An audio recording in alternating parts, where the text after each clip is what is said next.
Hey, what's up, guys? Today I'm going to be bringing you a gaming PC for under $500. Now, for this PC is mostly for people that are starting out and want to get into PC gaming, but frankly don't have a lot of money to spend on building a new PC. Now, this PC will be able to run many new games like BioShock, Battlefield 4, with good frame rates on high settings, 1080p. So the main thing that I want to focus in this particular build is the graphics card. The graphics card is going to be the most important part of this build, so that's why I spend a lot of time and majority of the budget on. So to start off, the first thing on the list is an Intel Pentium G325-8. Now this processor will ring you about $70. I've seen it as low as $60. So you might be able to pick it up for Black Friday or something like that for a good price. But this particular chip uses a base clock of 3.2 gigahertz and uses 3 megabyte L3 cache. It uses the Haswell architecture and is a dual core. So it's a dual core, but that doesn't matter as much for gaming because many games do not support multi-cores and do not take advantage of having more than 2 cores.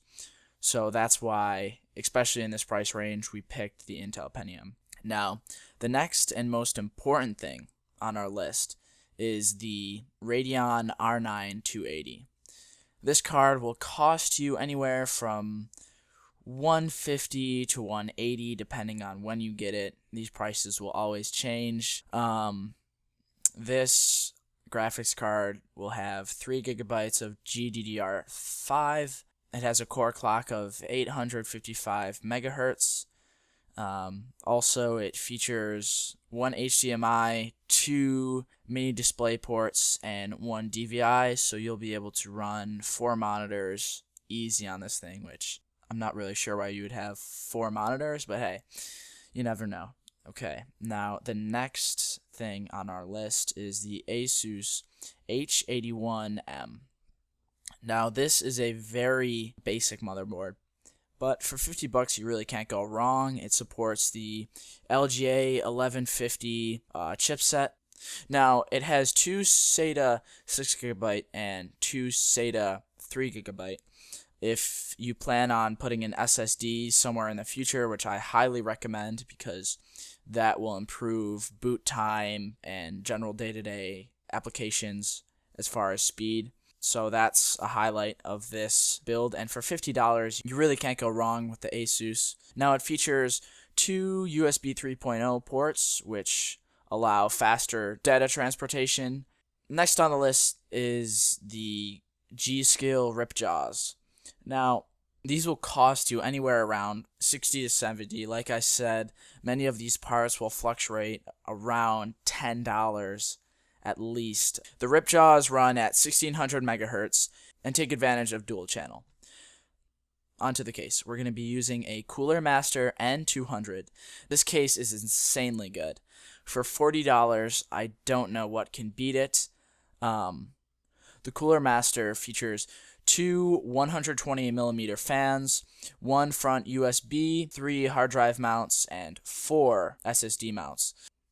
The N200 does a great job for giving you options for cable management. Most of the cases in this price range do not give adequate space for organizing your cables. However, I know for a fact that the N200 will be able to properly meet your cable management needs. Now in this build, I picked a Corsair Builder Series 430 watt. Now 430 watts is lowballing this, however, it will be able to fully handle everything on this build. However, you can find many power supplies for under this $45 price range. In fact, if you want to look for other power supplies, you might be able to find the same Corsair Builder at a 500 watt for $30. I've seen prices on Newegg go down to $30 for the Corsair Builder Series at 500 watts.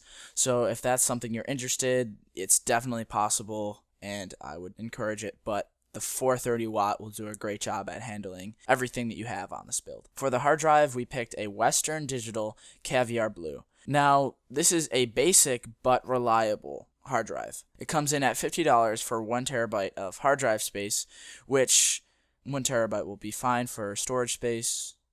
Okay, now the total for these prices I highballed, so these are round up estimates for each price, which came in at $500. However, in this build, I didn't even mention any rebates or coupons that you might be able to apply to many of these parts. Now, if you look in the description and look at the PC part picker, you might be able to get the price down to $430, which is definitely under $500, and most of you should be able to save up and buy this computer, you know, just working around the house, getting a part-time job, I don't know, selling your body on the street. Hopefully not, but I understand if someone would, if they wanted to get a PC, because it's definitely worth it. And if you have a budget that is over $500 or over $430, then I would definitely check out my other video on other builds, because that might be at your price point. Thanks.